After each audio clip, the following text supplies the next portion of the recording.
July of 1867, on a block of Greenwich Street in Lower Manhattan, a man named Charles Harvey climbed aboard an open iron car mounted on a single flanged wheel. Running on a rail bolted atop a wooden trestle 12 feet above the street, a horse walked a capstan at the far end, winding a cable that pulled the car 600 feet north at about 5 miles an hour. Below him, the continuous chaos of Lower Manhattan traffic, horse wagons, omnibuses, carriages, handcarts, moved on undisturbed. Harvey stepped off, took a bow for the investors and reporters who'd come to watch, and that was the whole demonstration.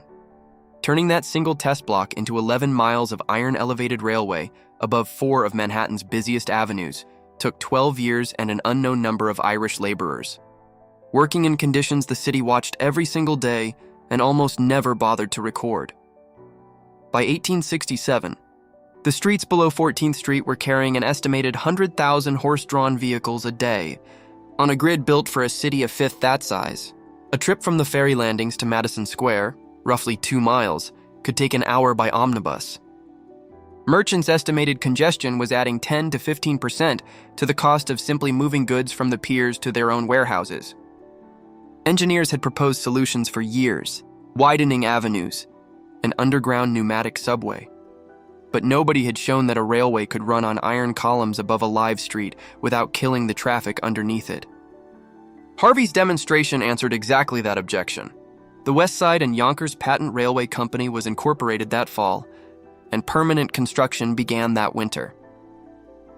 The basic structural unit was a column and girder bent, 2 hollow cast iron columns, one on each side of the street, roughly 20 feet tall, sunk 3 feet into the ground beneath the paving. Across their tops ran a pair of wrought iron I-beam stringers, 40 feet long, 800 to 1,200 pounds each. Floor beams ran between the stringers every 3 feet. Timber planking went on top of those, then ties, then rail. The result sat 18 to 20 feet above the street, narrowing the usable roadway by about 2 feet on each side while leaving the center lanes open. Before a single column went up, crews had to open the street by hand, prying up the granite Belgian block paving, a single square yard of which weighed over 300 pounds, stacking it aside to be replaced later, then digging 3 feet down through sand and fill while traffic detoured around them, wagons and pedestrians passing within arm's reach the entire time. A 300-pound cast iron base plate had to be leveled in the bottom of that hole to within a fraction of an inch, with the ground vibrating from passing traffic. The columns themselves arrived by wagon from the foundry and were raised with a horse-powered derrick, a gin pole 30 to 40 feet tall, rigged with block and tackle, a horse walking a circle to work the hoist. Lifting a column meant tilting it from horizontal to vertical, while it hung on ropes swinging slightly in the wind, while a man standing in the open hole guided the base flange down onto the anchor bolts by hand. Miss the alignment and you hoisted the whole thing back up and tried again. A skilled crew could set 4 to 6 columns a day in good weather. The girder setting phase that followed was faster and considerably more dangerous. Setting an 800 to 1,200 pound iron stringer meant swinging it out on the derrick and lowering it onto the column caps. Where 2 men stood, on an iron surface about a foot wide, with nothing between their boots and the street 18 to 20 feet below, guiding the swinging load onto a bolt pattern the size of an open hand. If the hoist dropped the load too fast or wind swung it sideways, those 2 men had to absorb the shock or get clear. No records of injuries or deaths survive for that first Greenwich Street construction in 1867 and 1868, not because nothing happened, but because the company's records have never been located, and the newspapers of the day simply weren't covering construction accidents consistently. If a story like this is worth your time, subscribing helps make sure more of them find their way to you. By 1870, Harvey's original cable drive system had failed often enough. The underground cable kept snapping under load, stranding trains full of passengers above the street that investors converted the line to steam. That meant a second construction campaign at night, in the narrow window between the last train and the first of the next morning, reinforcing a deck that had never been designed to carry a steam locomotive's concentrated weight. Men working by gas lantern on an elevated structure in the dark, the street visible through the deck planks below them. Expansion through the 1870s was run largely by a contractor named José de Navarro, born in Glasgow to a Scottish mother and Spanish father, a man who'd made his fortune supplying sugar to the Union Army and emerged as the primary builder of the growing elevated network, including the 3rd Avenue line completed in 1878. The structural iron came from the Trenton Iron Company in New Jersey, and the labor gangs were overwhelmingly Irish, many of them American-born sons of famine-era immigrants, men who'd already worked the Hudson River piers and Lower Manhattan's tenement framing, experienced at working both in traffic and at height. Surviving partial wage records show a common laborer earning about $1.50 a day, a carpenter $2.25, a structural iron worker capable of setting columns and driving rivets $2.50 to $3. That 50-cent premium over common labor was the era's cash value for the difference between shoveling a street-level trench and standing on an unguarded column cap, guiding 800 pounds of swinging iron above 3rd Avenue.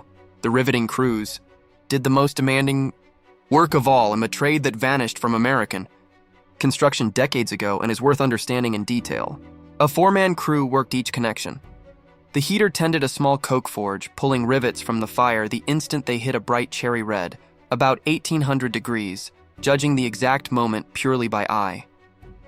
The passer picked up the glowing rivet with long tongs and threw it, underhand to the bucker-up waiting on the structure, sometimes 6 feet away, sometimes 12, sometimes lobbing it upward from the ground to a man on a column cap above. The bucker-up caught it, dropped it through the aligned bolt holes, and held a heavy iron backing tool against the head, while the riveter, standing on that same unguarded platform, 18 to 20 feet above moving traffic, hammered the blank end into a new head with a 2-pound hammer. 15 to 30 blows per rivet, working fast before the iron cooled. A good crew drove 30 to 40 rivets an hour. The finished 3rd Avenue line, 11 miles long, required somewhere between 2 and 4 million individual rivets, each one driven by hand, one at a time, by men working without rails, harnesses, or nets. Because the elevated railways were built under private franchise, the city had no oversight of construction safety, and the company had no obligation to report injuries anywhere. What survives instead is scattered and incomplete. Accidents that happened to make the newspaper, and the much larger number that simply didn't. One name did surface.